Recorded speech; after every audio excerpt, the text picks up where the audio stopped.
Hola queridos oyentes, muy buenos días, tardes o noches, y bienvenidos a la biblioteca, Historias y Relatos.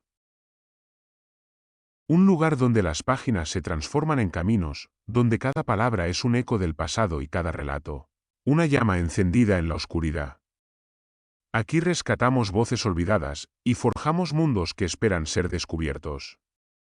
Este es tu refugio, este es tu viaje a través de las palabras. Si estas historias despiertan tu imaginación, si sientes que la biblioteca debe seguir iluminando senderos, apóyala, comparte su voz, suscríbete para no perderte ningún relato y ofrece tu like, como quien enciende una antorcha para que esta llama nunca se apague. Knossos, el laberinto de los dioses, la Atlántida que sobrevivió. En el centro del Mediterráneo, donde el mar se vuelve espejo de los dioses y las montañas parecen nacer del agua, se alza Creta, la isla que fue madre de civilizaciones y puente entre mundos. Allí, en su costa norte, sobre una colina llamada Kefala, se levanta uno de los lugares más misteriosos y majestuosos de la antigüedad, Knossos, el corazón de la civilización minoica, la joya del Egeo, el eco tangible de los mitos. Desde lo alto de la colina, la vista se extiende hasta el mar, donde las olas golpean las rocas con un rumor que parece no haber cambiado en miles de años. El aire huele a sal, a polvo y a tiempo. Alrededor, los campos cretenses ondulan bajo el viento, cubiertos de olivos antiguos que fueron testigos de la grandeza que allí floreció. Bajo ese mismo cielo, hace más de 9 milenios, los primeros hombres se asentaron en este lugar, trazando con sus manos las raíces de una historia que aún hoy respira bajo la piedra. El sitio no fue elegido al azar. La colina de Kefala domina un valle fértil y está protegida por montañas que frenan los vientos del sur. Desde allí se podía ver el mar y controlar las rutas de navegación. Pero, más allá de la estrategia, los antiguos debieron sentir algo más, una vibración profunda, un pulso que emanaba del suelo. Porque Knossos no fue solo una ciudad, sino un centro energético, un punto de confluencia entre lo humano y lo divino. Los minoicos, aún sin nombre entonces, entendieron que aquel lugar era sagrado, y sobre esa tierra consagrada levantaron su mundo. Los primeros vestigios datan del Neolítico, hacia el 7000 a.C., cuando el hombre apenas comenzaba a domesticar la tierra. Eran tiempos primitivos, de barro y madera, pero allí, en esa colina, comenzó una continuidad ininterrumpida de vida que duró casi 8000 años. A lo largo de los siglos, las chozas de los primeros agricultores dieron paso a casas de piedra, y finalmente, a templos y palacios que reflejaban un nivel de organización y arte nunca visto. Knossos creció como un organismo, alimentándose del mar, del comercio y de los dioses. Hacia el 2000 a.C., la colina se transformó en una ciudad-palacio. Más de 20.000 metros cuadrados de muros, patios, cámaras, escaleras y pasillos formaban un conjunto que parecía moverse con la luz del sol. No era un edificio cerrado, sino un cuerpo vivo, con venas, pulmones y corazón. Los arqueólogos modernos lo llamarían palacio, pero esa palabra no alcanza. Knossos fue al mismo tiempo residencia, templo, archivo, santuario y laberinto. Fue la representación física de un orden cósmico, de una visión del mundo donde la armonía lo era todo. El palacio de Knossos no tenía murallas. Su poder no residía en la espada, sino en la inteligencia, el arte y la fe. Quien lo recorría no encontraba rigidez, sino movimiento. Corredores que se abrían en ángulos inesperados, patios que respiraban, columnas rojas que parecían antorchas. Y sobre todo, luz. La luz del Mediterráneo entraba por todas partes, danzando sobre los frescos y las piedras, recordando a cada visitante que allí la oscuridad no tenía dominio. Los siglos pasaron, y el esplendor de Knossos alcanzó su punto más alto durante la Edad del Bronce, cuando Creta se convirtió en la gran potencia marítima del Mediterráneo. Sus naves dominaban el Egeo, sus artistas inspiraban a otras culturas, y sus palacios irradiaban una paz y una elegancia que contrastaban con las guerras del continente. Pero nada en este mundo es eterno. Hacia el 1370 a.C., tras siglos de grandeza, el palacio fue abandonado. El fuego, los terremotos y el paso del tiempo borraron su música. Lo que quedó fue silencio, un silencio tan profundo que solo el viento parecía recordarlo. Durante más de 3000 años, la colina de Kefala durmió bajo el polvo.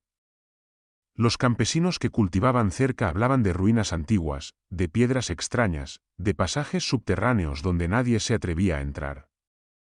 Nadie imaginaba que bajo sus pies yacía una de las civilizaciones más avanzadas de la historia humana.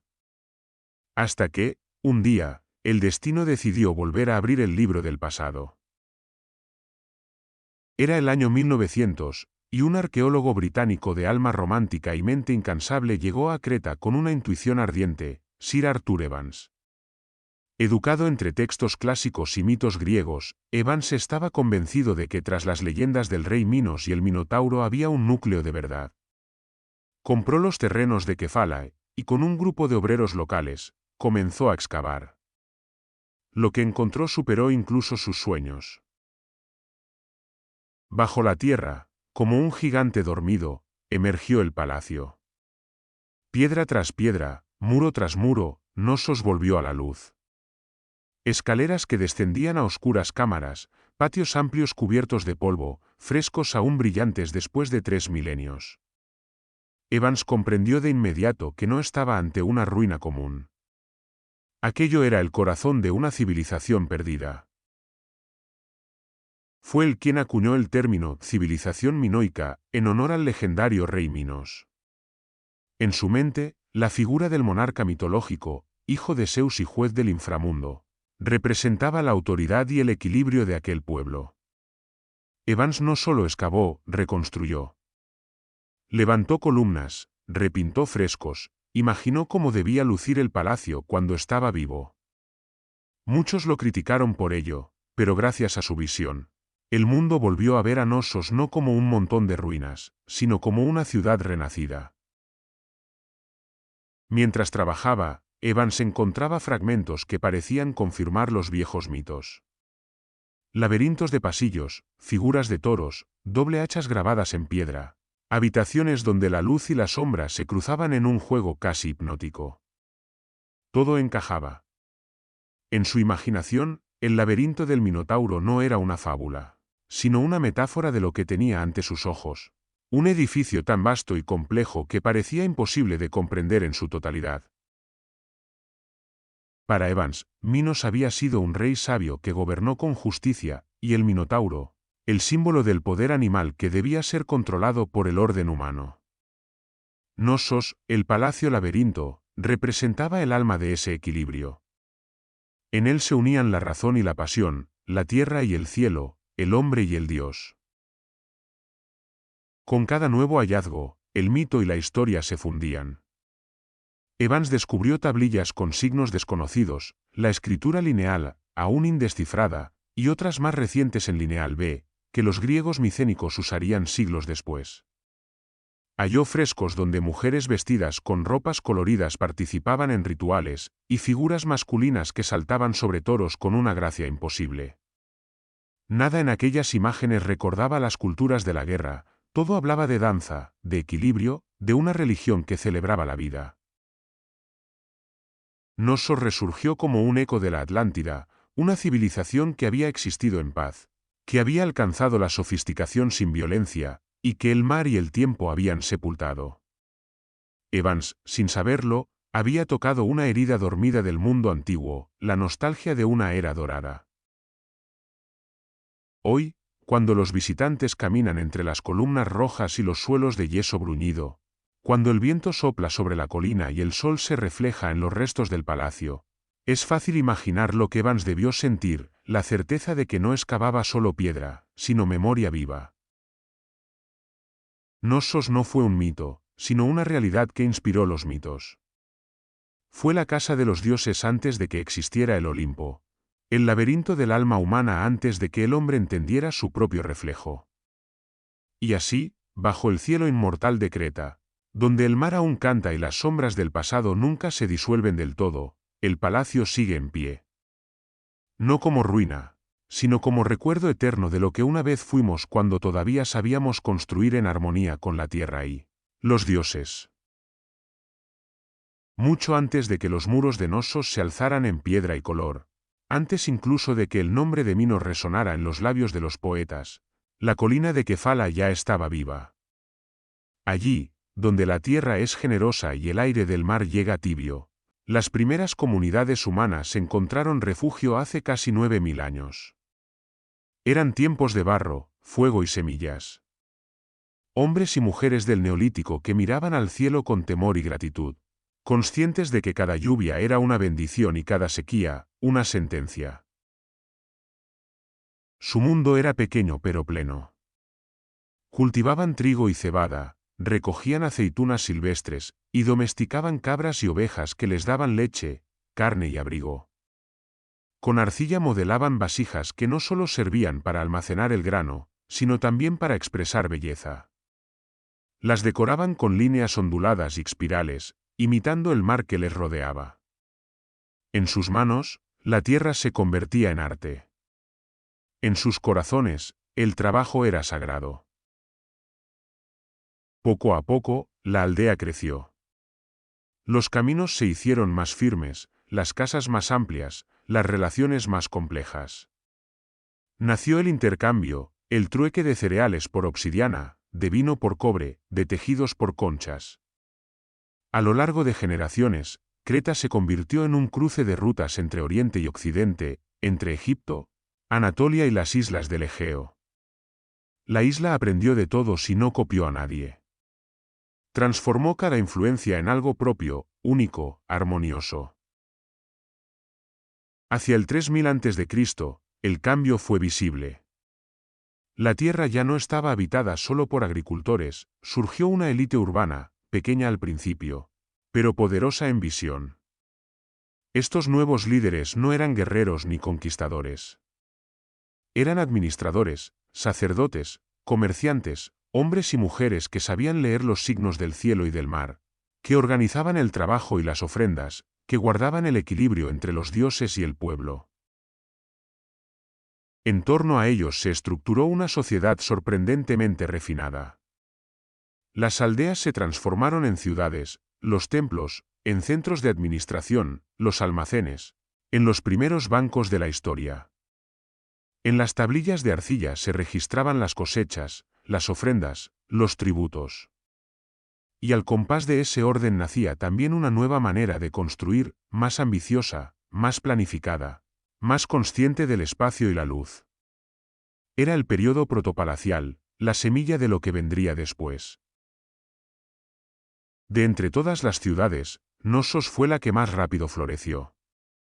Situada en un valle fértil y cercana al mar, se convirtió en el eje de la isla.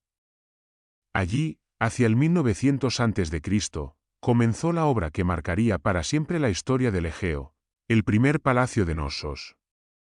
Los constructores minoicos levantaron un conjunto monumental de piedra y madera, con patios, corredores y santuarios. No era una fortaleza, no había murallas ni torres defensivas. Knossos se abría al mundo, confiando en la protección del mar y de los dioses. Las columnas se alzaban esbeltas, las paredes brillaban con yeso pulido, y los techos, sostenidos por vigas de ciprés, parecían flotar.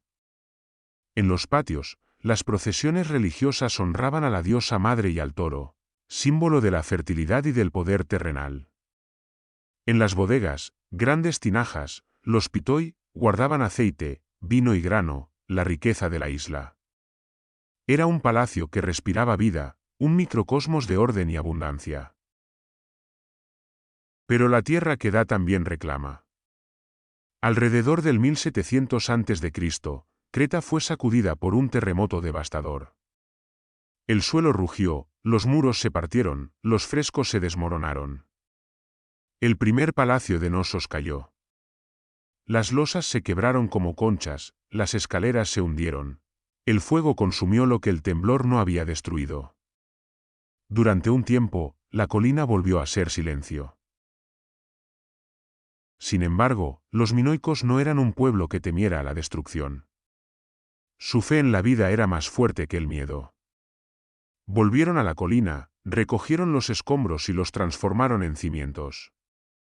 Donde el fuego había arrasado, ellos levantaron la belleza. Así nació el período neopalacial, la segunda y más gloriosa era de Knossos. El nuevo palacio fue un prodigio de arquitectura. No era una simple reconstrucción, era una reinvención total, más compleja, más alta, más luminosa. Se multiplicaron los niveles y las terrazas, las escaleras se enroscaron como serpientes. Los patios se abrieron al cielo, los muros se cubrieron de colores. Cada estancia estaba pensada para dialogar con la luz y el aire. Los pozos cenitales permitían que el sol descendiera como una bendición, mientras los pasadizos ventilaban el calor y conducían el agua por canales ocultos. El palacio se expandió como un cuerpo en movimiento. En sus alturas vivían los administradores y los sacerdotes, en los niveles inferiores, los talleres y los almacenes. Las paredes se cubrieron de frescos que aún hoy asombran por su viveza, toros en salto, jóvenes de piel dorada, mujeres con vestidos de múltiples capas, flores de lirio y delfines en danza. En ellos no hay guerras, sino rituales, no hay esclavos, sino danzantes, no hay dioses distantes, sino símbolos de un mundo donde todo, hombre, animal, mar y cielo, formaba parte de la misma unidad sagrada. En el corazón del palacio, el gran patio central servía de escenario a las ceremonias más importantes. Allí se realizaban los juegos con toros, las danzas de iniciación y las procesiones con ofrendas. A su alrededor, corredores laberínticos conducían a la sala del trono, al megarón de la reina, a los almacenes del hospitoy y a los santuarios donde las sacerdotisas celebraban los misterios. Cada paso dentro del edificio era un tránsito entre mundos, lo cotidiano y lo sagrado, lo humano y lo eterno. El resurgimiento de Knossos no fue un hecho aislado. Como si la isla entera hubiera despertado de un sueño, otros grandes palacios se alzaron en Paistos, Malia y Zakros. Todos compartían un mismo espíritu, una misma estructura laberíntica, un mismo amor por la luz y el color. Cada uno tenía su estilo, Paistos, más sobrio y administrativo, Malia, más abierto al comercio, Zakros, más cercano al mar y a las rutas de Oriente. Pero todos respiraban la misma esencia minoica, la búsqueda del equilibrio. Creta se transformó entonces en un único organismo palacial, una red de ciudades que funcionaban como partes de un mismo cuerpo. El mar era su sangre, los palacios, sus órganos, y Knossos, su corazón. Desde allí partían las órdenes, los tributos, las ofrendas, los navíos cargados de productos y símbolos. Era un sistema sin ejércitos ni murallas, sostenido por la confianza y la interdependencia. Aquella civilización alcanzó un nivel de refinamiento que asombraría incluso a los griegos siglos después. Supieron dominar la técnica sin perder la poesía, la administración sin olvidar la belleza. En sus muros no hay inscripciones de guerra ni monumentos a la victoria, solo frescos de naturaleza, animales y gestos humanos. En Knossos no se rendía culto al poder, sino al equilibrio, la idea de que el universo mismo es un templo donde cada ser cumple su función en armonía. Y así, del barro de los primeros agricultores nació la ciudad más luminosa del Egeo. De la ruina del primer palacio surgió el esplendor del segundo. Y del pulso de un pueblo que se negó a rendirse, nació una civilización que aún hoy, miles de años después, nos habla de un tiempo en que el hombre y la tierra respiraban al unísono.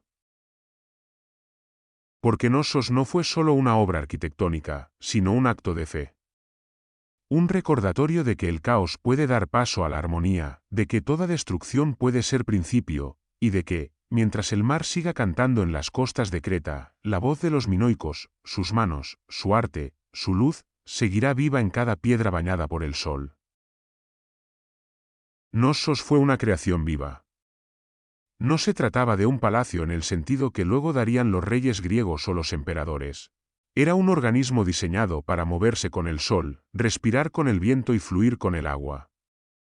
Quien atravesaba sus puertas se adentraba en una mente hecha piedra, un laberinto que no se recorría para perderse, sino para comprender el orden invisible del mundo.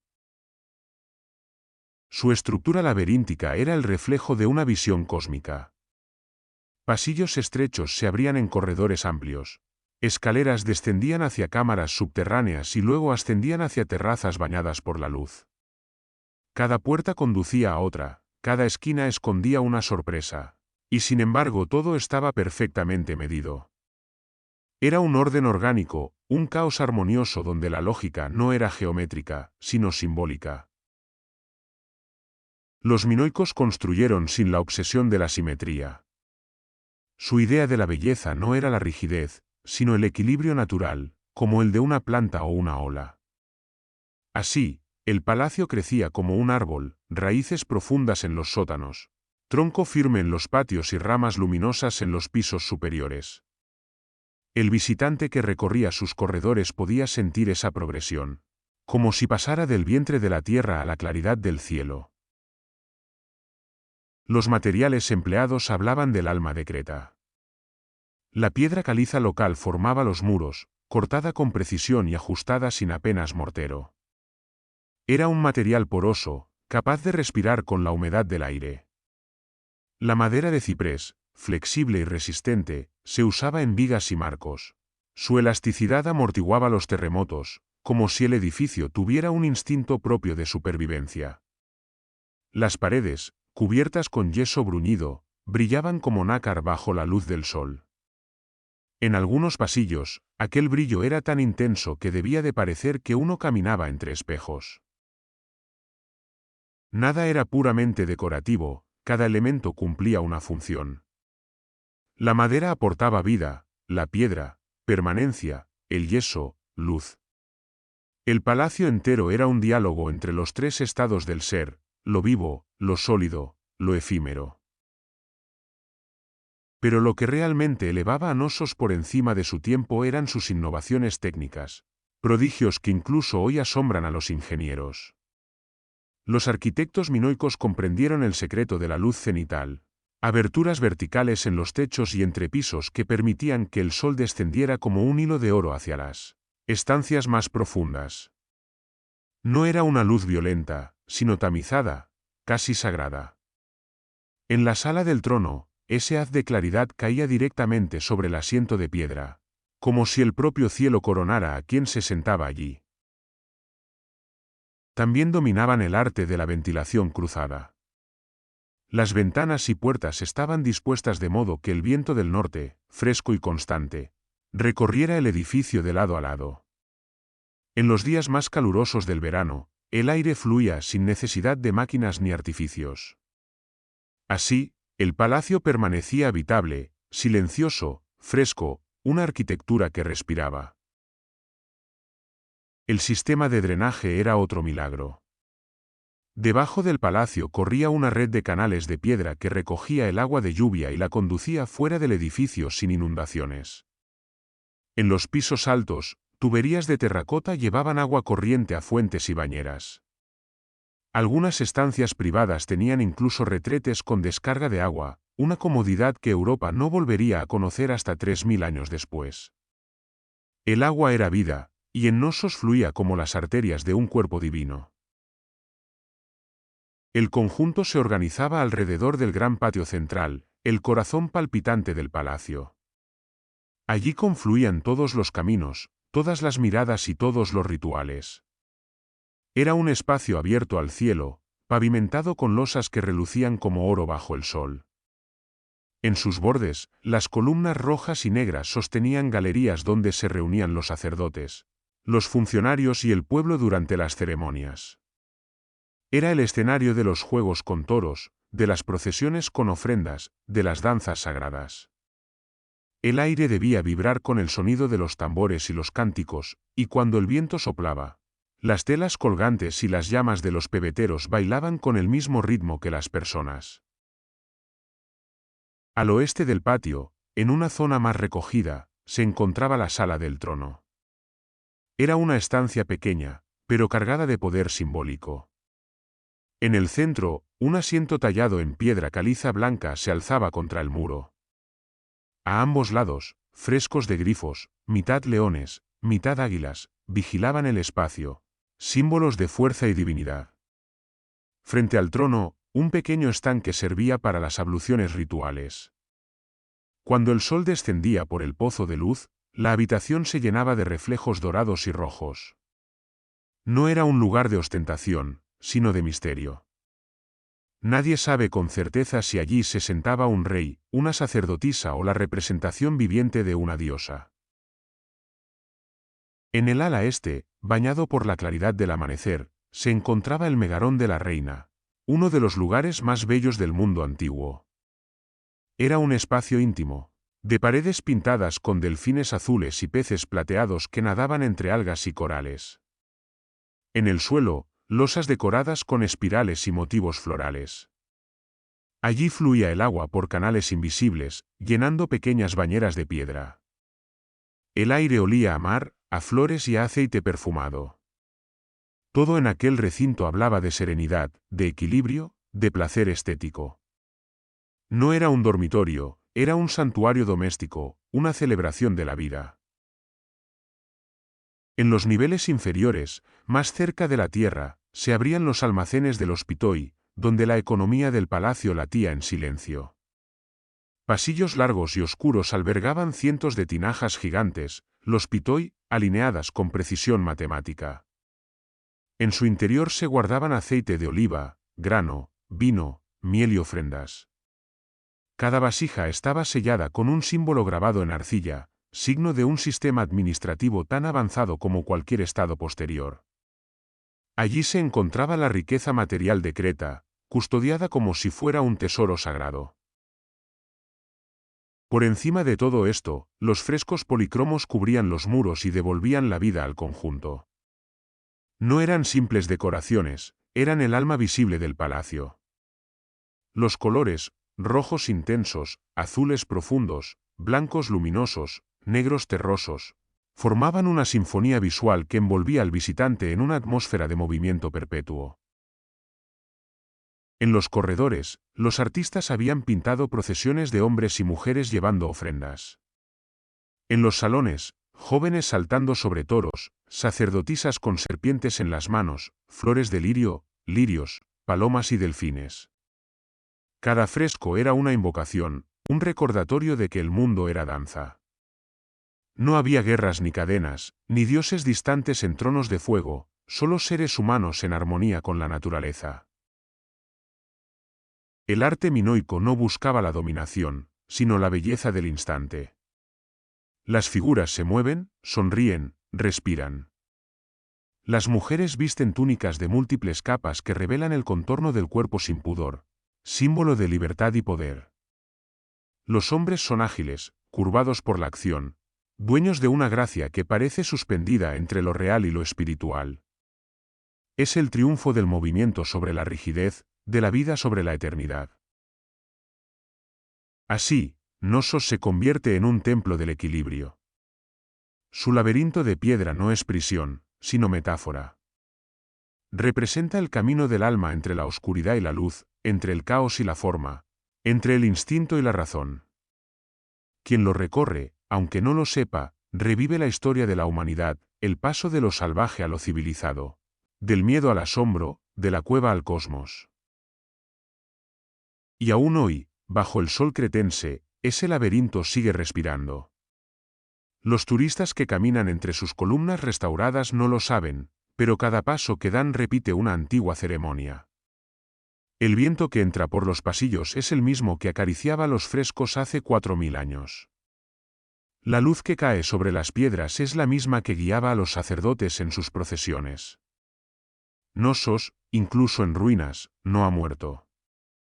Es una arquitectura que todavía late, un cuerpo que sigue soñando con el orden que una vez dio forma a la civilización más luminosa del Egeo. El alma de Knossos no estaba solo en sus muros, sino en la manera en que su pueblo organizó la vida que fluía entre ellos. Todo en la isla de Creta giraba en torno al palacio, pero no como en los imperios donde la piedra encerraba la voluntad de un tirano. Aquí, El palacio era el corazón de un cuerpo colectivo, un centro de poder y de fe, de economía y de arte, donde lo humano y lo divino se entrelazaban en una sola respiración. El sistema era una teocracia palacial, pero de una naturaleza distinta a las que gobernaron Egipto o Mesopotamia. No había grandes estatuas de reyes que exigieran adoración ni ejércitos que impusieran su ley. En Knossos, la autoridad emanaba de un orden más sutil, la creencia de que el equilibrio del mundo debía mantenerse a través de la armonía entre los hombres, los dioses y la tierra. El palacio no dominaba, organizaba. No imponía, regulaba. Era el centro administrativo, el templo y el mercado, el archivo y el altar. En la cúspide del sistema existía probablemente una figura sagrada, un rey sacerdote, símbolo de unidad entre lo humano y lo divino, o quizás, como sugieren muchos frescos y sellos, un consejo dirigido por mujeres, reinas o sacerdotisas, que representaban la autoridad espiritual. Las imágenes del arte minoico muestran figuras femeninas erguidas, vestidas con túnicas abiertas, los brazos extendidos en gesto de poder y bendición. Ninguna civilización antigua otorgó a la mujer una posición tan alta. En Creta, lo femenino era principio creador, fuente de vida, rostro de la divinidad.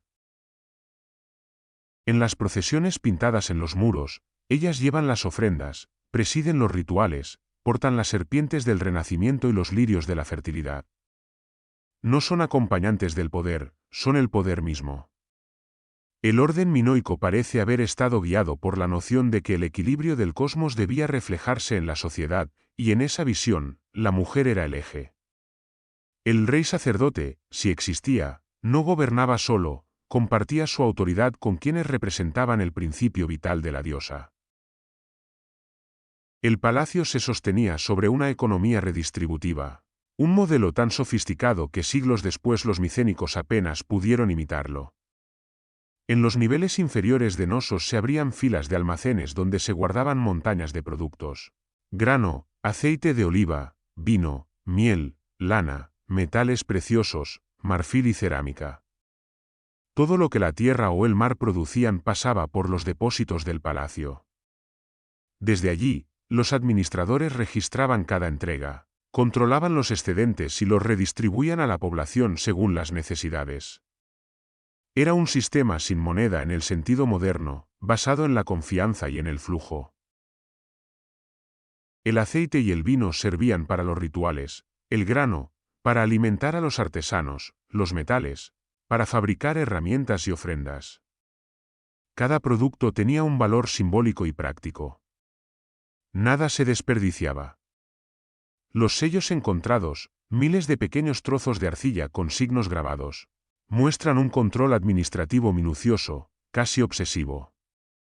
Pero no hay indicios de opresión o hambre, la abundancia estaba organizada, no acaparada. La administración funcionaba gracias a una red de escribas que llenaban tablillas de arcilla con una escritura que aún hoy guarda su secreto, la lineala. Esos signos curvos, elegantes, parecen más una danza que un alfabeto. Nadie ha logrado descifrarlos, pero su presencia nos habla de un sistema complejo de registro y comunicación. Eran la voz silenciosa de la burocracia sagrada: inventarios, cuentas, listas de ofrendas, contratos de intercambio, todo tallado con precisión sobre arcilla húmeda y luego endurecido por el fuego accidental que consumió el palacio. Más tarde, cuando los micénicos se adueñaron de Creta, adaptaron esa escritura y crearon la lineal B, que sí ha sido descifrada. Pero en ella se percibe una diferencia: la lengua de los conquistadores es fría, funcional, militar. La lineala, en cambio, parece fluir como el arte minoico, flexible, rítmica, casi musical. Tal vez en sus signos no solo se contaban bienes, sino también plegarias, cantos, registros de ofrendas y sueños. El palacio de Knossos era también un centro de producción artesanal. En sus talleres se fundía el bronce, se tejía la lana, se tallaba el marfil, se modelaban cerámicas y se fabricaban joyas de oro y piedras semipreciosas. Cada oficio tenía su espacio, su jerarquía, su símbolo. El trabajo era sagrado, y los artesanos eran vistos como mediadores entre la materia y el espíritu. Lo que salía de sus manos no era simple mercancía, era un fragmento del orden divino hecho forma. El sonido de los martillos, el golpeteo de los cinceles, el zumbido de los telares debió de llenar los corredores inferiores del palacio. Allí, el fuego ardía día y noche. Los escribas anotaban la producción, los mensajeros iban y venían entre los talleres y los almacenes. Las sacerdotisas supervisaban los rituales que consagraban cada creación. Todo el sistema funcionaba como un organismo perfecto, donde cada parte conocía su papel y lo cumplía en armonía con las demás. El archivo central del palacio, descubierto por Arthur Evans en las primeras excavaciones, contenía cientos de tablillas. Algunas registraban el número de animales sacrificados, otras el aceite destinado a los templos o los tejidos entregados a los navegantes. Era un mundo sin papel, pero con una contabilidad tan rigurosa como la de cualquier estado moderno. El poder no se ejercía mediante la espada, sino mediante la escritura y el orden. Lo más asombroso es que todo este entramado se mantenía sin signos de militarismo. No hay armas en los frescos, ni escenas de batalla, ni murallas defensivas. La autoridad no se imponía mediante la fuerza, sino mediante la estabilidad. Los templos, los talleres, los almacenes, las viviendas, formaban un mismo ecosistema. La justicia era ritual, la política, religiosa, y la economía, un acto de ofrenda. Knossos fue la prueba de que una civilización podía alcanzar la grandeza sin guerras ni conquistas. Su modelo no se basaba en el miedo, sino en la cooperación. La diosa madre, o las mujeres que la encarnaban, aseguraban la fertilidad de la tierra. El rey sacerdote garantizaba el equilibrio, los escribas mantenían la memoria, los artesanos, la creación. Era una sociedad donde cada gesto tenía significado, cada producto, destino, y cada persona, un papel en la sinfonía colectiva. En ese mundo ordenado, el palacio no era solo un edificio administrativo. Era el corazón visible de un pensamiento, el sueño de que el poder puede ser sagrado, que la abundancia puede organizarse sin violencia, y que el hombre, si escucha el pulso del cosmos, puede vivir en paz dentro de un laberinto hecho no para encerrar, sino para guiar. Así funcionaba Knossos, la ciudad que no necesitó murallas porque su defensa era la armonía. Su verdadera fortaleza estaba escrita en arcilla, grabada en frescos, tallada en las manos de sus artesanos. Y aunque las tablillas se rompieron y las paredes cayeron, esa idea, la de un gobierno que no teme compartir el poder con la divinidad y con la belleza, sigue brillando bajo el polvo de los siglos, como un eco que se niega a morir. En el corazón del mundo minoico, más antiguo que los dioses del Olimpo y más íntimo que cualquier culto de la Hélade posterior, latía una fe profunda, la adoración de la diosa madre, la gran fuerza que engendra, nutre y transforma. Ella no era un ser distante ni una figura de trono y rayo, era la vida misma, la savia de los olivos, el flujo de las aguas subterráneas, el fuego que germina en el vientre de la tierra. Su presencia se sentía en todo, en el brote de las semillas, en la curva del mar, en la sonrisa de los animales y en la fertilidad de las mujeres. Knossos, con sus patios y santuarios, fue su templo mayor. Las sacerdotisas que la representaban vestían túnicas de múltiples capas y ceñían sus cinturas con cinturones de serpientes, símbolo de regeneración y de poder subterráneo. En sus manos portaban copas de libación, ramas de olivo o figuras de aves. A veces eran vistas alzando los brazos hacia el cielo abierto del patio central, en un gesto que evocaba la unión entre el mundo de arriba y el de abajo. La diosa no pedía sacrificios de guerra, sino danza, vino y música, no exigía sometimiento, sino armonía. Sus símbolos sagrados eran el lenguaje de su misterio. El más conocido, la doble hacha o labris, aparecía en los muros, en las columnas y en los altares. Su forma de dos filos representaba la dualidad de la existencia, creación y destrucción, día y noche, femenino y masculino, orden y caos. Algunos la veían como el rayo de la diosa, otros, como la herramienta con la que se abre el mundo. En cada golpe de metal sobre piedra, en cada destello del sol sobre su filo, se recordaba que toda vida nace del equilibrio entre fuerzas opuestas. Otro emblema poderoso eran los cuernos de consagración, estructuras en forma de V, que coronaban los tejados y los muros. Eran símbolo del toro sagrado, encarnación de la fuerza vital de la tierra. No representaban el dominio ni la violencia, sino la energía que impulsa el crecimiento. Bajo esos cuernos, los sacerdotes realizaban libaciones de vino y aceite, dejando que los líquidos se derramaran sobre el suelo como ofrenda a la diosa. La serpiente era quizás el símbolo más íntimo del culto. Enroscada en torno a los brazos de las sacerdotisas o saliendo de cestas sagradas, representaba el poder que se renueva, la vida que muere para volver a nacer. En su muda perpetua, los cretenses veían el ciclo eterno de transformación. En los frescos y figurillas, la diosa aparece a menudo acompañada de serpientes que ascienden desde la tierra hacia su pecho, como si la energía de lo subterráneo buscara la luz. El lirio era su flor. Crecía en los campos de Creta y decoraba las paredes del palacio con su delicadeza azulada. Era símbolo de pureza, pero no de castidad, sino de plenitud. En los frescos, los lirios se entrelazan con las espirales del agua y las alas de las aves, la naturaleza entera se une en un mismo canto. La devoción a la diosa no se confinaba a los templos del palacio. Había santuarios domésticos en casi cada casa, donde pequeñas estatuillas presidían las ofrendas diarias, flores, pan, aceite, leche, vino. Cada familia mantenía su propio altar, un rincón donde se encendía una lámpara y se hablaba en silencio con la madre de todas las cosas. La religión minoica era cercana, respiraba dentro del hogar, no solo en los rituales públicos. Fuera de la ciudad, la tierra misma era santuario. Los montes de Creta estaban horadados por cuevas sagradas, lugares de culto desde tiempos prehistóricos.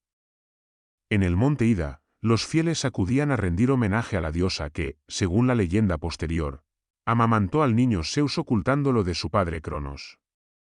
En la cueva de Sicro, los arqueólogos hallaron altares, ofrendas, figurillas y cuchillos rituales. Allí, bajo la bóveda húmeda de la roca, las gotas de agua caían sobre los altares como si el cielo llorara en comunión con la tierra. Las ceremonias en honor a la diosa eran espectáculos de música y movimiento. Las procesiones recorrían los patios del palacio con cánticos y flores. Las libaciones se realizaban sobre altares de piedra o en vasos ricamente decorados, el vino y el aceite fluían como ríos de ofrenda. Las danzas sagradas no eran meros espectáculos, eran plegarias en movimiento.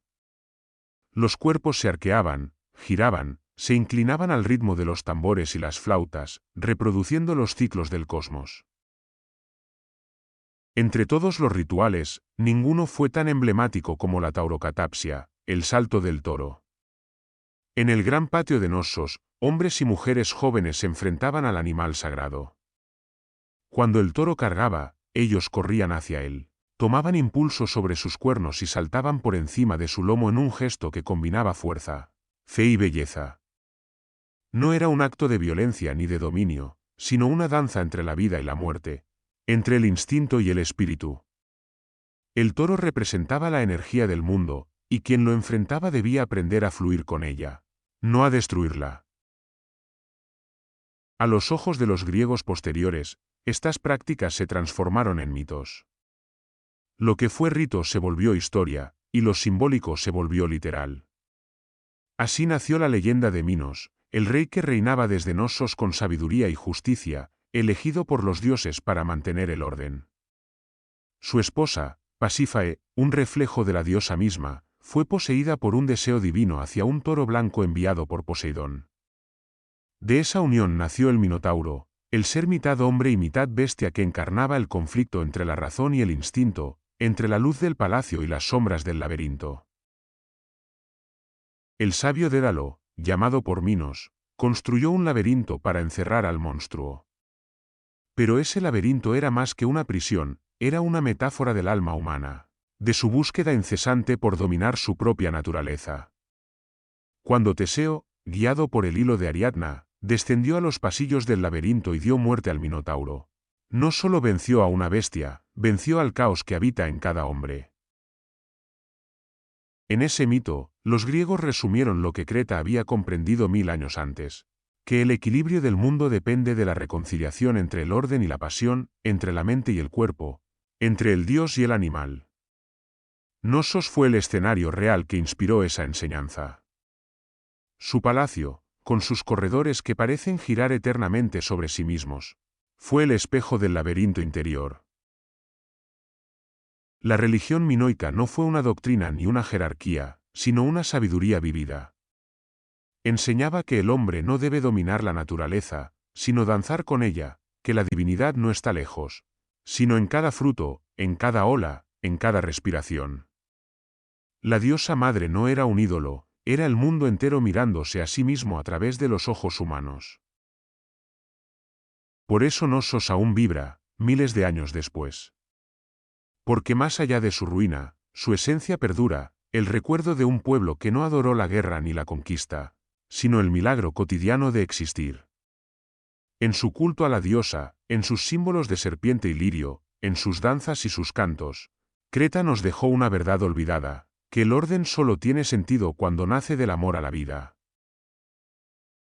Bajo la luz tibia del Mediterráneo, la vida cotidiana en Knossos transcurría con una elegancia que aún hoy asombra. No era una ciudad de sombras ni de hambre, sino de color, música y movimiento, una sociedad donde el trabajo, la belleza y el placer formaban un mismo acto de existencia. Las paredes del palacio y de las casas cercanas hablan por ellos, y lo que revelan no es una vida dominada por la guerra o el miedo, sino por la celebración de lo humano. Los frescos de Knossos son la ventana más pura hacia ese mundo perdido. En ellos no aparecen reyes cubiertos de armas ni batallas sangrientas. Lo que se ve son mujeres y hombres en plenitud, jóvenes de piel morena y ojos oscuros, con movimientos gráciles, vestidos de colores vivos. Hay mujeres de alta posición con peinados elaborados, joyas que relucen en los cuellos y brazaletes finos en los brazos. Se las muestra presidiendo ceremonias, portando flores o copas de vino, observando desde balcones el paso de procesiones. Su postura no es servil ni discreta, es segura, consciente, poderosa. A su lado, atletas saltan sobre toros con una agilidad casi divina. Pescadores sostienen redes repletas de peces de plata. Marineros avanzan sobre olas pintadas con trazos azules que parecen moverse todavía. Cada figura parece vibrar con el mismo espíritu, la confianza en la vida, el gozo del cuerpo, el orgullo del oficio. No hay jerarquías visibles, no hay esclavos arrodillados ni soldados vigilando, hay personas, cada una integrada en el ritmo común del mundo. En ningún otro lugar del Mediterráneo antiguo la mujer alcanzó una posición semejante. No era solo esposa o madre, sino líder, sacerdotisa, comerciante, artista. En los frescos participa en ritos, en los mercados, en la administración, y su presencia domina el arte y el mito. El rostro femenino es el rostro de la civilización minoica. Quizás porque su religión era matriarcal, o porque comprendían que la vida se sostiene mejor cuando las fuerzas del mundo se equilibran entre lo masculino y lo femenino. Su modo de vestir reflejaba esa libertad y esa riqueza interior. Las túnicas y faldas multicapas, decoradas con volantes, bordados y colores intensos, eran casi esculturas de tela. Los corsés marcaban la cintura y realzaban la figura sin disimularla, un gesto de orgullo por el cuerpo, no de pudor. Los hombres vestían faldellines ajustados y cinturones trenzados, y ambos, hombres y mujeres, se adornaban con joyas de oro, plata y piedras preciosas, collares de cuentas de lapislázuli, brazaletes en forma de serpiente, pendientes en espiral. Los perfumes y cosméticos eran parte del día a día. En los talleres del palacio se elaboraban aceites perfumados con azafrán, mirra y resina de pino. Los ungüentos no solo se usaban por belleza, sino también por ritual. El aroma era una ofrenda a los dioses. En la piel, la gente de Creta llevaba la huella del mar, el sol y la tierra, y en sus cuerpos, el reflejo de la libertad. La vida no se limitaba a las murallas del palacio. Knossos era el corazón de una red marítima que se extendía por todo el Egeo y más allá.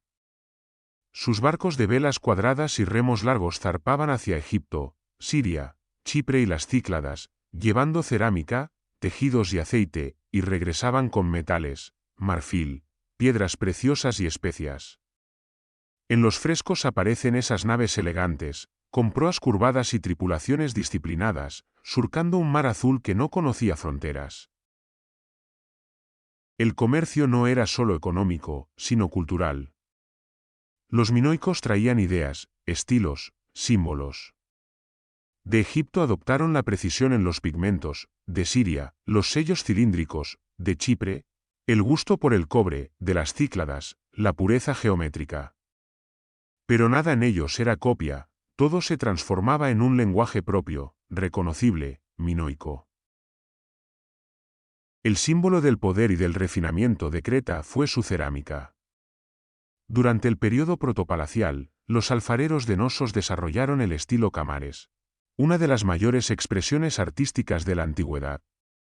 Los vasos Camares, hallados en templos y tumbas, eran delgados como cáscaras de huevo, con curvas elegantes y decoraciones en espiral, rojas, blancas y anaranjadas sobre fondo negro. Su ligereza y precisión técnica eran tales que parecían obra de metal, no de barro. Cada vaso era una ofrenda, un poema visual que celebraba la perfección de las formas naturales. Con el tiempo, la artesanía minoica se expandió hacia la orfebrería y el marfil. En los talleres del palacio se fundían metales en hornos de piedra, se tallaban gemas, se modelaban figuras diminutas con una delicadeza imposible de igualar. Los anillos de oro servían tanto de sello como de talismán, los colgantes representaban abejas, flores y serpientes, los cuchillos ceremoniales se decoraban con escenas marinas o de caza. Todo objeto, por pequeño que fuera, era también un símbolo, una historia, una plegaria a la diosa. Las casas de la élite estaban llenas de color y de arte. Las paredes lucían frescos de delfines y lirios, las vigas se pintaban con motivos de espiral, los suelos se cubrían con mosaicos de piedra. Las viviendas tenían varios pisos, escaleras de madera, y hasta pequeñas terrazas desde donde se veía el mar. La vida doméstica no se escondía, era también una forma de culto. Comer, beber, conversar, trabajar, danzar, todo era parte del mismo rito sagrado de estar vivo. Y mientras el sol caía sobre la colina de Kefala, la ciudad entera respiraba ese ritmo. Desde los muelles de Amnisos llegaban los barcos con su carga de perfumes y metales. Los mercados se llenaban de voces y de frutas, de ánforas recién horneadas, de tejidos teñidos de púrpura. Los artesanos pulían marfil, los escribas anotaban las cuentas en tablillas húmedas.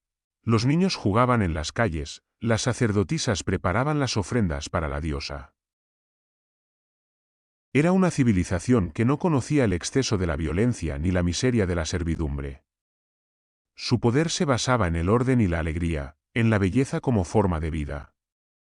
Por eso, cuando se contemplan los frescos de Knossos, esas figuras que parecen moverse aún sobre el muro, no vemos la huella de un imperio perdido, sino el reflejo de algo más profundo, el instante en que el ser humano comprendió que su hogar podía ser también un templo, que la tierra podía ser sagrada sin dejar de ser cotidiana. Knossos fue eso, una danza perpetua entre la vida y el arte. En cada vaso Camares, en cada joya de oro, en cada sonrisa pintada sobre el muro, sobrevive una certeza antigua, que la felicidad no se encontraba en el dominio, sino en la belleza compartida, en el simple hecho de vivir con gracia bajo el sol del Mediterráneo.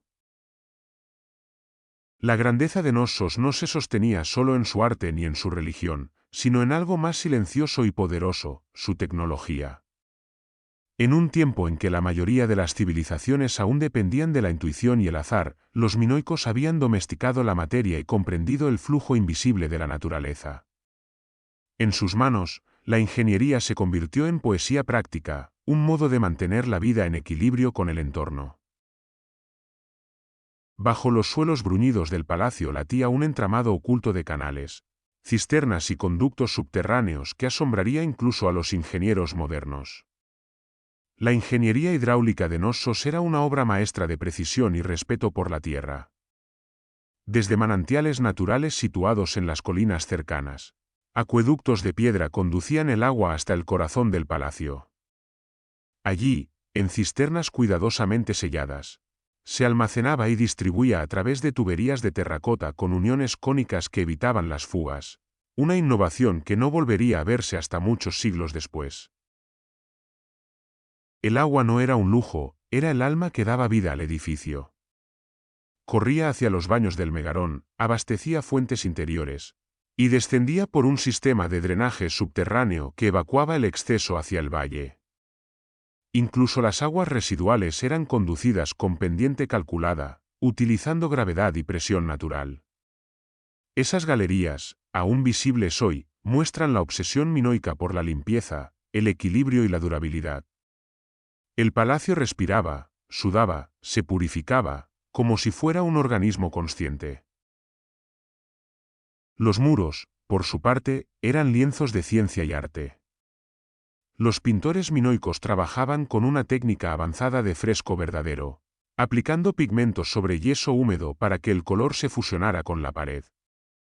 Sus colores nacían de la tierra, el azul de la azurita, el rojo de la hematita, el amarillo del ocre, el negro del carbón, el blanco de la cal, y el brillante rojo anaranjado del cinabrio. Nada era artificial. Cada tono se obtenía con precisión química y un conocimiento empírico que parecía rozar la alquimia. El resultado era una pintura que no envejecía con el tiempo, que aún hoy conserva la viveza del primer trazo. El azul profundo del mar, el rojo del toro, el dorado de las flores y la piel morena de los jóvenes siguen allí, como si la vida misma se hubiera quedado atrapada en las calorías. La ciencia del color era, para los minoicos, una extensión de su visión del mundo, el intento de fijar la luz, de atrapar el alma del instante. Debajo del esplendor cromático y del sonido del agua, el palacio guardaba su verdadera fortaleza: los almacenes. En largas galerías subterráneas, los minoicos habían dispuesto filas de tinajas colosales, los pitoi, que llegaban a medir hasta 2 metros de altura.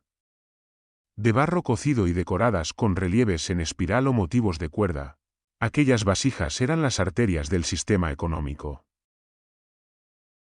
Allí se almacenaban grano, aceite, vino, miel, legumbres y frutos secos, junto con objetos de intercambio, tejidos finos, metales, perfumes. Cada tinaja llevaba su sello, grabado o impreso sobre arcilla, con signos que indicaban su contenido, su origen o su destino. Algunas incluso estaban numeradas o marcadas con símbolos religiosos, recordando que toda abundancia pertenecía, en última instancia, a la diosa. El conjunto de estos almacenes formaba una red perfectamente organizada. No había acumulación caótica ni exceso. Cada recurso era contabilizado, cada entrega registrada. En este sistema surgió una de las grandes innovaciones administrativas de la humanidad: el uso de sellos y tablillas de arcilla como herramienta de control. Los escribas del palacio, verdaderos precursores de la burocracia moderna, mantenían registros de entrada y salida de bienes, anotando cantidades y destinatarios. Los documentos se elaboraban en arcilla húmeda, grabados con punzones finos y luego secados al sol.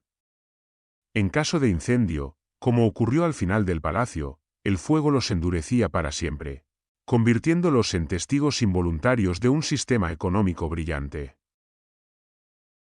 Cada tablilla era un fragmento del latido administrativo del reino. En ellas se podían leer listas de raciones de aceite, inventarios de tejidos, censos de animales, tributos entregados a los templos. Este lenguaje contable, tan preciso, dio origen a las primeras escrituras del Egeo, la lineal A, aún indescifrada, y su descendiente, la lineal B. En esas inscripciones nació la idea de la información como poder, de la escritura como herramienta de gobierno. El orden que emanaba de Knossos era tangible, todo tenía medida, peso y proporción. Los minoicos desarrollaron un sistema estandarizado de pesos y medidas, basado en piedras calibradas, pequeñas pesas de metal y patrones de volumen. Esa regularidad permitía que el comercio fuera justo, que los intercambios se hicieran sin engaños y que las rutas marítimas funcionaran con precisión. Era la economía como arte del equilibrio. Los mercaderes que zarpaban del puerto de Amnisos con cargamentos de cerámica o aceite sabían cuánto valía su producto y qué recibían a cambio. En los muelles de Egipto, los escribas faraónicos registraban las embarcaciones cretenses con respeto. Llegaban no como piratas, sino como socios. Los tratados comerciales, aún no escritos, se sellaban con confianza y reputación. En ese orden logístico, nada era rígido.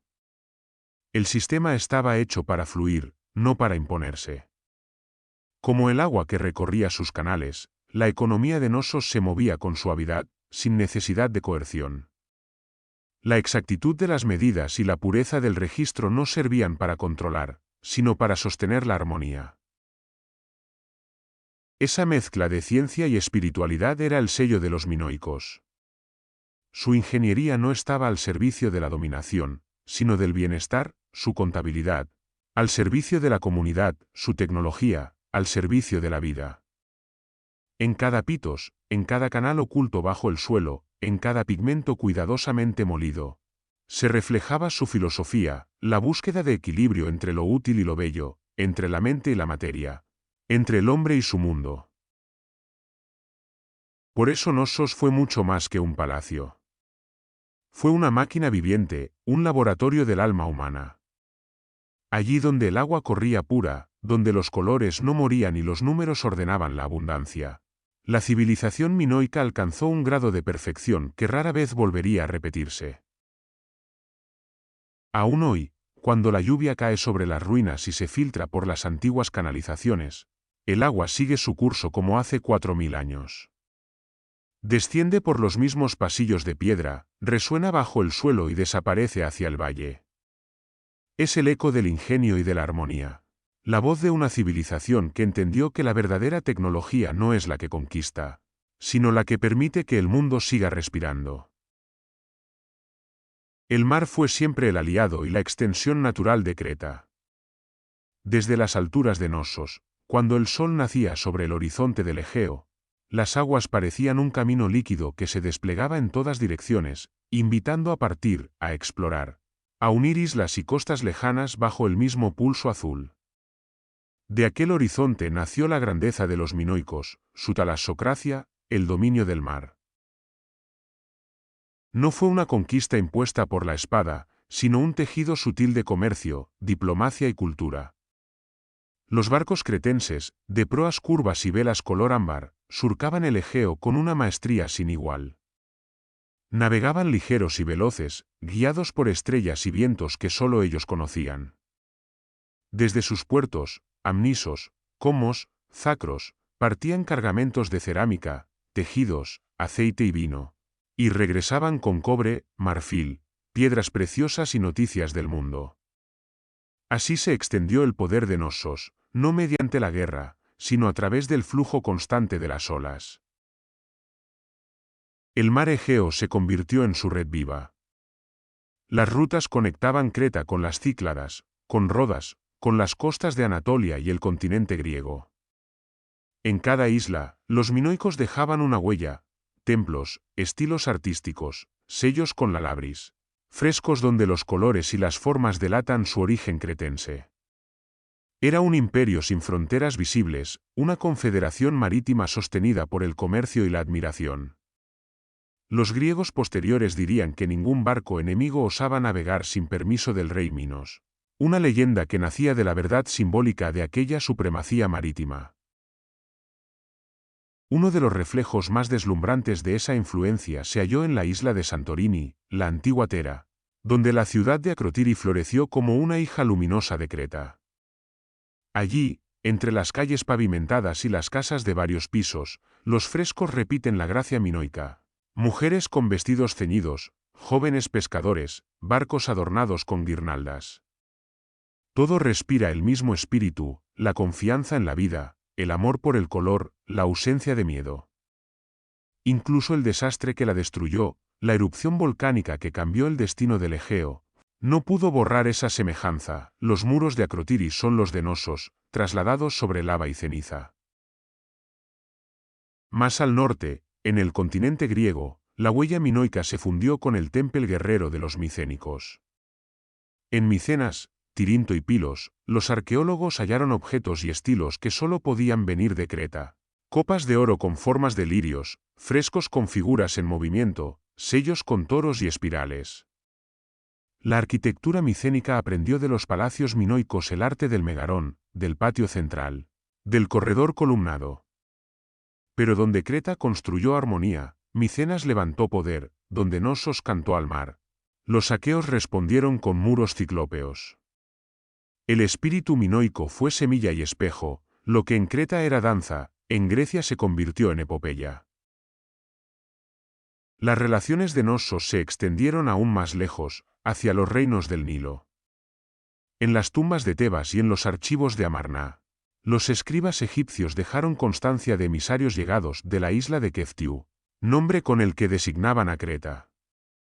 Los frescos del faraón Tutmosis III muestran delegaciones de hombres cretenses con túnicas cortas, piel morena y cabellos trenzados, portando copas, vasijas y joyas como tributo y regalo. No eran súbditos, sino aliados, su presencia era un signo de respeto mutuo entre civilizaciones. Los egipcios admiraban su cerámica, su orfebrería y su dominio del mar. A cambio, los minoicos importaban lino, papiro, perfumes y piedras del desierto. Ambas culturas compartían una fe en la armonía del cosmos, en la interdependencia de los elementos. Y aunque el Nilo y el Egeo hablaban lenguas distintas, sus símbolos dialogaban en silencio: el loto de Egipto y el lirio de Creta, el disco solar y la doble hacha, el toro sagrado y el becerro del Nilo. Más allá del Egeo y de África, la sombra de Nosos parece haber llegado incluso al Mediterráneo occidental. Algunos investigadores, antiguos y modernos, han sugerido que los minoicos establecieron colonias o bases avanzadas en Sicilia o Cerdeña, lugares estratégicos en las rutas del estaño y del cobre. Las similitudes entre ciertos objetos cerámicos sardos y los de Creta, así como las leyendas locales de toros y laberintos, alimentan esa hipótesis fascinante. Si así fue, Nosos habría extendido su influencia hasta los confines del mundo conocido, una red marítima que anticipó en milenios el concepto mismo de civilización global. Pero más allá de las rutas y los mercados, existía un lenguaje simbólico que unía a todas esas culturas. El toro. En Egipto, en Mesopotamia, en Anatolia, y por supuesto en Creta, el toro era la imagen de la fuerza divina, de la fertilidad y del ritmo cíclico del universo. Para los minoicos, representaba al poder contenido, a la energía de la tierra canalizada por el orden humano. Su figura saltaba de los frescos al metal, del templo al mito. Cada cultura lo interpretó a su manera, pero en todas ellas resonaba la misma idea: que la vida es un impulso salvaje que solo puede sostenerse mediante el equilibrio. Así, el símbolo del toro se convirtió en el hilo invisible que unía el Mediterráneo. En cada puerto, en cada altar, en cada frescura pintada con rojo de hematita, la imagen reaparecía: las astas abiertas al cielo, la fuerza en tensión, el desafío del hombre ante la naturaleza. Era el emblema de una espiritualidad común, anterior a los dioses olímpicos y posterior a toda guerra. Los marineros cretenses lo sabían. Cuando partían hacia el horizonte, el toro sagrado pintado en la proa de sus barcos los protegía. En su silueta se resumía el espíritu de Creta: poder sin tiranía, movimiento sin violencia, dominio sin conquista. Y así fue como la talassocracia de Nosos se convirtió no solo en un imperio de rutas, sino en un imperio de ideas, de símbolos, de belleza. Desde Santorini hasta Egipto, desde las costas de Siria hasta las de Sicilia, el nombre de Creta resonaba como sinónimo de equilibrio y arte. Su influencia fue tan profunda que, Siglos después de su caída, los pueblos que heredaron el Mediterráneo siguieron recordando su brillo. Los griegos lo transformaron en mito, los romanos en nostalgia, y nosotros, en asombro. Porque el mar que bañaba las costas de Nosos sigue siendo el mismo, y cuando el sol se hunde en el horizonte, aún parece que las velas cretenses navegan sobre el fuego del atardecer, llevando consigo el mensaje eterno de una civilización que hizo del mar su patria y del arte su bandera. El esplendor de Nosos no fue eterno, aunque su luz, incluso en el ocaso, se negó a extinguirse sin dejar huella. Durante siglos, el palacio había resistido terremotos, incendios y el paso del tiempo, renaciendo una y otra vez como si su espíritu se negara a caer. Pero llegó un momento en que la armonía se quebró.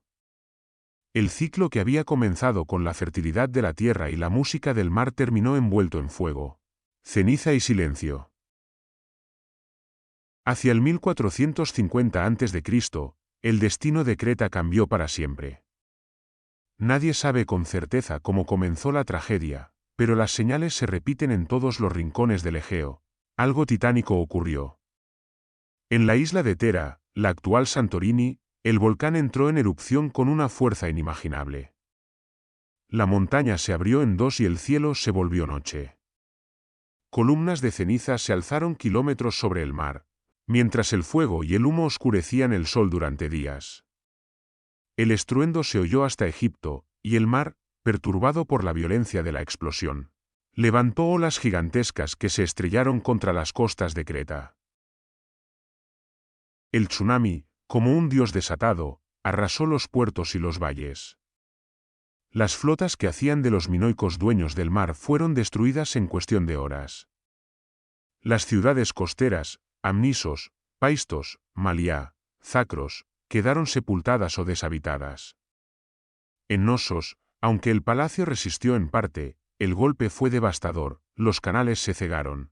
Los almacenes se vaciaron, los altares quedaron cubiertos de polvo. Aquel cataclismo no solo destruyó edificaciones, rompió el equilibrio espiritual que había sostenido a la civilización minoica durante siglos.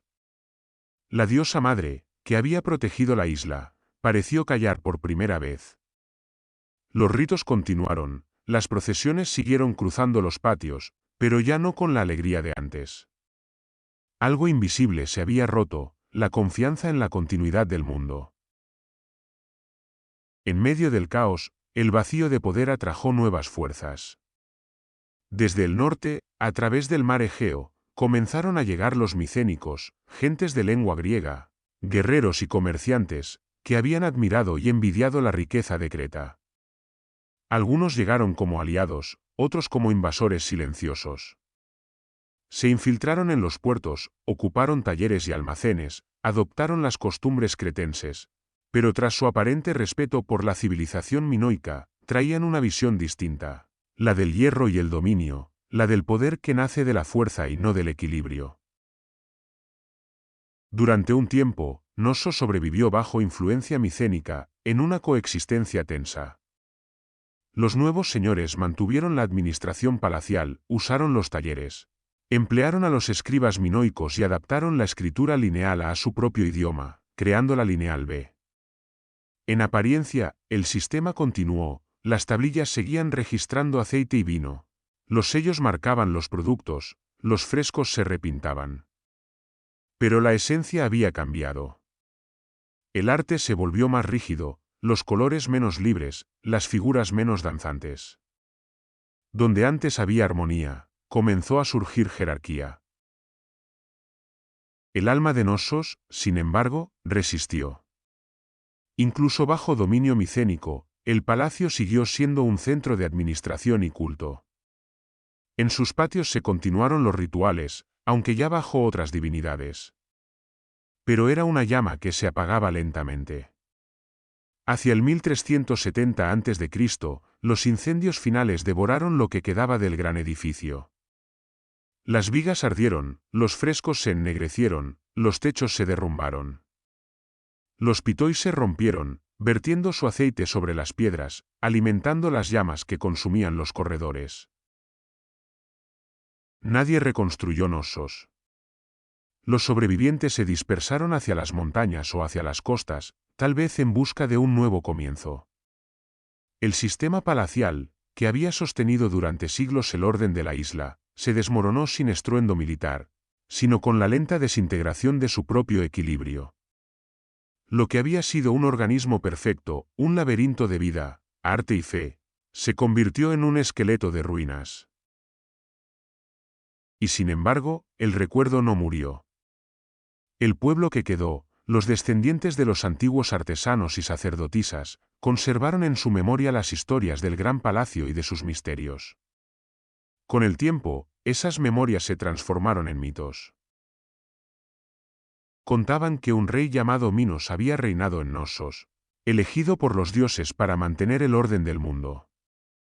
Pero su poder había sido desafiado por el caos, encarnado en una criatura nacida del deseo y del castigo, el Minotauro, mitad hombre, mitad toro. Decían que habitaba en los pasillos sin fin del laberinto construido por el sabio Dédalo, y que solo la astucia y el valor de un héroe, Teseo, habían logrado poner fin a su reinado de oscuridad. Aquella historia, que los griegos repetirían durante siglos, no fue una invención, fue el eco simbólico del colapso de Knossos. El Minotauro representaba la parte salvaje del hombre, la que había despertado cuando el equilibrio se rompió. El laberinto no era solo el palacio, sino la mente humana atrapada en su propia complejidad, buscando una salida hacia la luz. Y Ariadna, con su hilo dorado, era la memoria misma, la última conexión con el orden perdido, el intento de no olvidar el camino hacia el centro. Así, lo que la historia llama destrucción, el mito transformó en enseñanza. El final de Knossos no fue solo un desastre natural ni una conquista extranjera, sino un acto simbólico de cierre de un ciclo. La civilización que había vivido sin murallas, confiando en la armonía, fue absorbida por un mundo más duro, más militar, más jerárquico. Pero su espíritu, su idea de belleza y equilibrio, sobrevivió en la memoria de los pueblos que la sucedieron. Cada vez que un escultor griego esculpió el cuerpo de un atleta con perfección, cada vez que un arquitecto trazó columnas que respiraban luz, cada vez que un filósofo habló de la armonía de los contrarios, la voz de Creta volvió a hablar a través de ellos. Knossos murió como ciudad, pero nunca como idea. Hoy, cuando uno camina por sus ruinas, entre columnas reconstruidas y suelos de yeso gastado, el viento parece traer el eco de su último canto. No es un lamento, sino una promesa. Porque en cada civilización que ama la belleza, que busca equilibrio, que ve en la vida una danza y no una guerra, Knossos renace. Y quizá, en lo más profundo del alma humana, el laberinto siga vivo, no como prisión, sino como camino. Un camino hacia el centro de lo que fuimos y de lo que aún podemos ser. Hay lugares que no mueren, sino que se hunden en la memoria del mundo para esperar el momento de volver a hablar. Knossos es uno de ellos. Cuando los siglos cubrieron sus patios y columnas con polvo, cuando el nombre de Minos se convirtió en leyenda y la diosa fue olvidada, su espíritu siguió latiendo en el inconsciente de la humanidad. Por eso, cuando Arthur Evans lo desenterró hace poco más de un siglo, no solo descubrió un palacio, despertó una Atlántida dormida. Muchos lo han llamado así desde entonces, la Atlántida del Egeo, una civilización que alcanzó el equilibrio perfecto entre arte y ciencia, entre lo humano y lo divino, y que desapareció bajo la violencia del mar y del tiempo. No había máquinas de bronce ni torres de cristal, pero sí una tecnología silenciosa, casi espiritual, el dominio del agua, la comprensión de la luz, la organización de la vida sin esclavitud ni guerra. En su modo de construir y de pensar, los minoicos fueron herederos de algo más antiguo aún, como si guardaran en sus manos la sabiduría de un mundo anterior al nuestro. Knossos era el eco de esa sabiduría perdida. Su arquitectura respiraba el mismo principio que la Atlántida de los mitos platónicos, la armonía entre el poder y la medida, entre la técnica y la ética. No buscaban dominar el mundo, sino entenderlo. Por eso su arte no glorificaba batallas ni reyes, sino el flujo de la vida. Cada frescura era una plegaria, cada vaso una afirmación de belleza, Cada danza una ecuación entre la tierra y el cielo. El símbolo central de ese conocimiento era la doble hacha, la labris, el signo más enigmático de Creta. Para los antiguos, representaba la unión de los contrarios, el filo gemelo que corta y a la vez abre, que destruye para dar paso a lo nuevo. En la tradición atlante, esa memoria profunda que sobrevive en los mitos de todas las culturas, la labris simbolizaba la mente dual, razón e intuición, materia y espíritu, orden y caos. En sus dos filos se reconocía el ritmo de los ciclos cósmicos, el eterno morir y renacer de las civilizaciones. Cuando la luz del sol se reflejaba sobre sus superficies de metal bruñido, el destello parecía un relámpago detenido. Era el fuego del conocimiento, pero también la advertencia del exceso. Quien empuñara la labris debía comprender que toda creación lleva en su seno la semilla de su destrucción. Así fue con Knossos, su perfección atrajo el cambio, su equilibrio se rompió por su propia altura. Como Atlántida, cayó no por castigo, sino por la ley natural del ciclo que exige renovación. Los frescos del palacio, aún vivos en color y movimiento, son los testigos de ese pensamiento. Ninguna otra civilización pintó con tal delicadeza la relación entre el ser humano y la naturaleza. En ellos no hay conquista ni sometimiento, hay convivencia. Los delfines nadan junto a los hombres, las flores se abren en los muros. Los toros saltan con los jóvenes en un rito de reciprocidad. La naturaleza no es enemiga ni recurso, sino espejo. Aquellos artistas intuían lo que el mundo moderno olvidó, que el equilibrio ecológico no es una idea nueva, sino una memoria ancestral. En esos muros se plasma una filosofía que podríamos llamar atlante. La certeza de que el universo es un tejido de correspondencias, que la belleza no es adorno, sino lenguaje del orden cósmico. Los minoicos vivían dentro de ese lenguaje, respiraban su ritmo. Por eso su arte parece vivo todavía, porque no representaba, participaba. Cada figura, cada color, cada gesto era una invocación al equilibrio. Cuando Arthur Evans descubrió el palacio y empezó a reconstruirlo, lo hizo movido por ese mismo asombro. Con cemento y metal, levantó columnas y techos, repintó muros y devolvió forma a las salas derrumbadas. Su obra fue polémica, algunos lo acusaron de traicionar la pureza de la arqueología, de inventar un Knossos que nunca existió, otros lo vieron como un nuevo Dédalo, un hombre que devolvió cuerpo a la memoria. Pero, más allá de la técnica, Evans comprendió algo esencial, que Knossos no era solo ruina, sino símbolo.